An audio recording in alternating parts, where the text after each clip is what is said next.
Hey gang, it is Monday, November 11th, 2019, and here in the United States that is set aside as Veterans Day.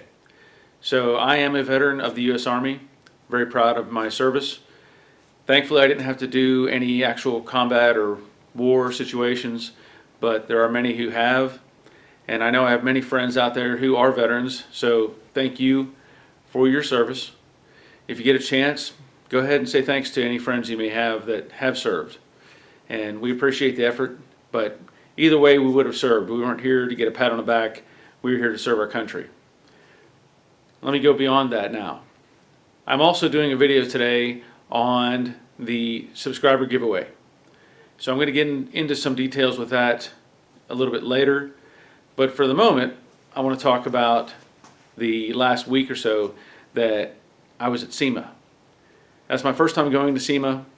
I had a lot to learn, a lot to experience, and it was incredible. It's overwhelming how much stuff is there. I'm glad a lot of you came along for the ride when I did my live videos. I apologize for, I know the second video I think had some focus issues because I was trying to use my phone overhead, and I did run into a couple subscribers out there, so that was cool. But there's so much to see, so much to interact with, and just so many products. I couldn't believe one section was just like wheels and tires, and it was huge. There were all kinds of neat displays, and I have a lot of video of various displays and various cars and activities going on around the SEMA event. I did post two videos. The one was with the 55 Chevy Roxanne built at Canberra Speed Shop out in California. As I said in that video, it's an amazing car. I recently posted the video for the Bullet Mustang. Again, you know, incredible time to interact and talk to Sean, and I was glad I was able to get in there and get that interview, even though I really wasn't scheduled for that. I was there with Rich from Mustang Connection, and without knowing the protocol and what you're supposed to do, I kind of jumped in and did an interview. Thankfully, Mecum Auctions was okay with that, but it was known, or they let me know afterwards that I should have scheduled something. You know, they weren't upset that I did the interview, but you know, in the future I need to learn to do those sort of things. Also with that, anytime that I talked to somebody and I talked about the YouTube channel and stuff that I was doing, they wanted a card.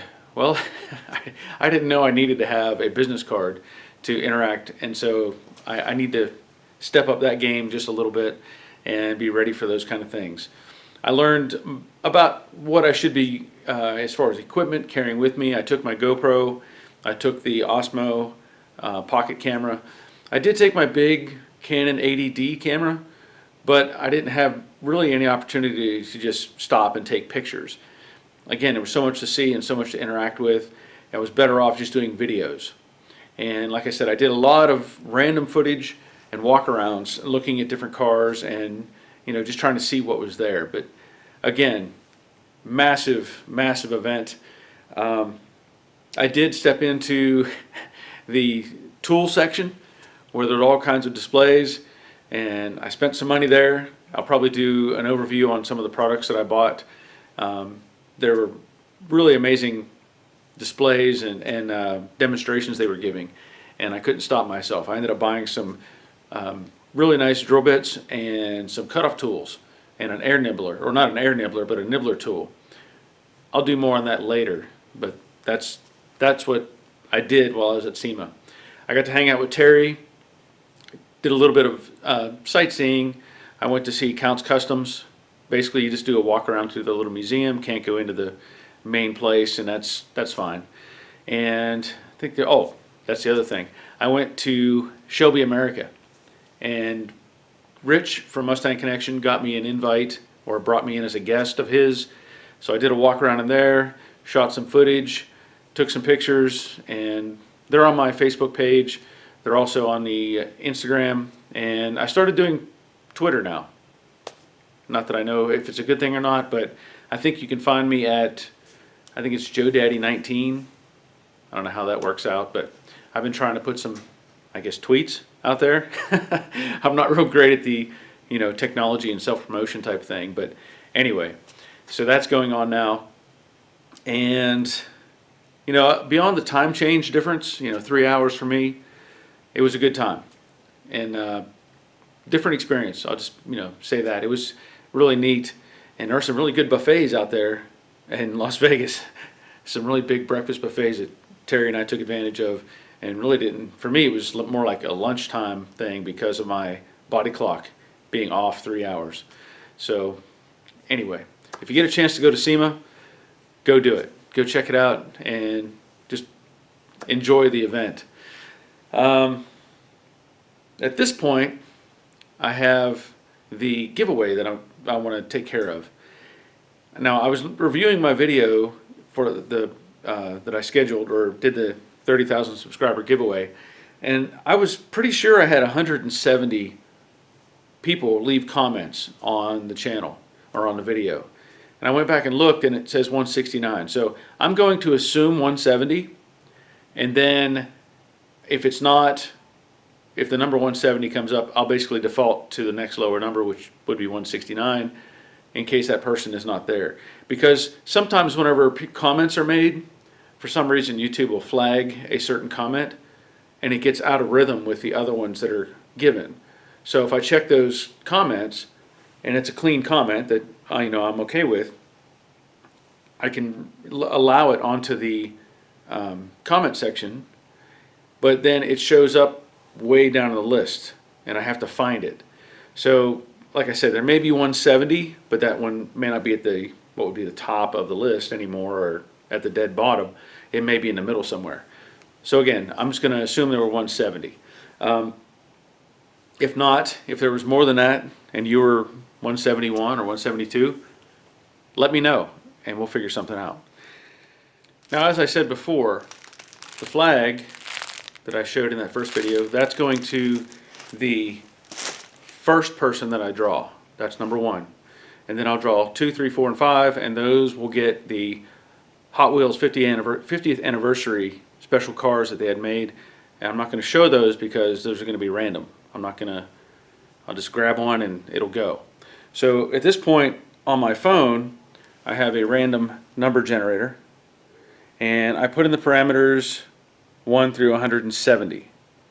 Now, it just says 86 there. That doesn't mean anything because I haven't started yet. So again, first will be the flag, and I'm going to hit that number generator, and it come up as 88. So whoever is number 88, you want a Joe Daddy's flag. I'll hit the number again, 53. 53 gets a Hot Wheels car. Generate again. Well, went to 90. Again, a Hot Wheels car. Generate again. 34. I don't know why it's not going to a high side of those numbers, but let's see what happens. Well, 41. Sorry if you're over 100. I don't know why it didn't go that high. I can hit it again, we'll see what happens, but it doesn't really matter. Well, it went up to over 100 at that time, 113. So that's the best I can do. That's the way the system works. So again, number 88 got the flag, 53, 90, 34, and 41 all get Hot Wheels cars. And along with that, I'll probably throw in some stickers or something like that. And I will contact you on the previous video. I'll go back and tag you, and then what we'll do is I'll have you send me an email with your address. I don't want you posted on the channel, but you send me an email, and it'll be joedaddysgarage@gmail.com, and then I will send these items out. So thanks for watching for the contest. Thanks for being here for the subscriber count and all that sort of thing. And the numbers keep growing. I've already hit 31,000. So that's a great thing. I'm glad. And it's just going to keep on going. I can see that now. But anyway, I do have one more thing that I want to mention and talk about. If you remember, it was last year, I believe, I had Evercoat send me a product. It was a body filler that changed color. Had the pink concept going on to where it would change color when it hardened up, and You'd know by the transition of the color. Evercoat sent me another product, and I haven't opened it up yet, but it says on the front there, pink is the new black, and it feels like a liquid. So I'm gonna do a video on whatever's in here. I'll open it up later, and we'll figure out what it is. Or I could open it up now. What do you think? Open it now? Okay.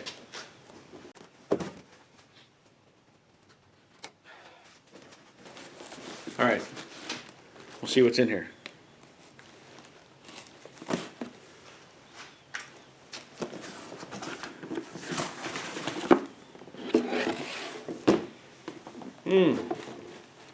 Paperwork.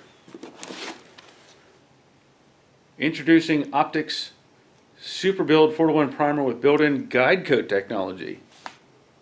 That sounds interesting. Sprays on pink and sands to gray, revealing high spots and low spots in the repair, eliminating the need for messy black guide coat. That could be interesting. There's other, I'm sure, probably data sheets and stuff in this stack, so let me set that aside. Oh, look at that. A new t-shirt from Evercoat. Got their logo on the front there. That's kind of nice. See that? And I'm assuming that's their new product logo.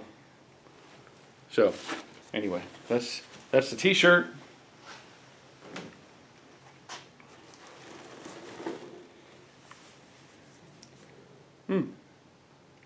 One quart of Optics Super Build 4.1 or 4-to-1. Sorry, not 4.1. 4-to-1. Ultra high build polyester primer surfacer.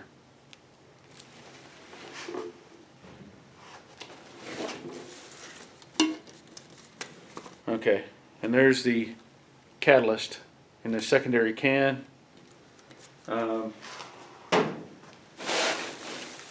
And a bunch of fluff, bunch of pink fluff. All right, I'll just take a look real quick. What's in this can? Oh, okay, so they've got a little peanut holding it, keeping it protected. So it's a sealed glass bottle of the primer catalyst and a bunch of peanuts.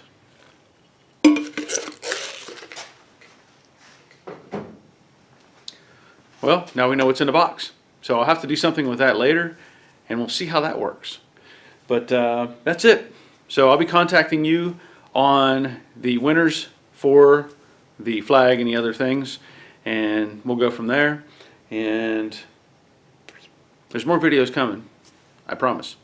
So once again, thank you for subscribing. Thank you for sharing the videos, thumbs up, all those cool things that make this channel grow and get bigger. And until next time, take care of yourselves.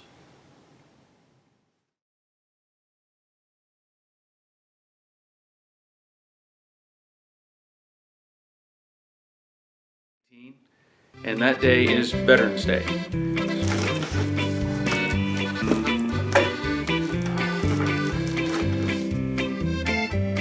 Hey gang, it is Monday, November 11th, 2019, and here United...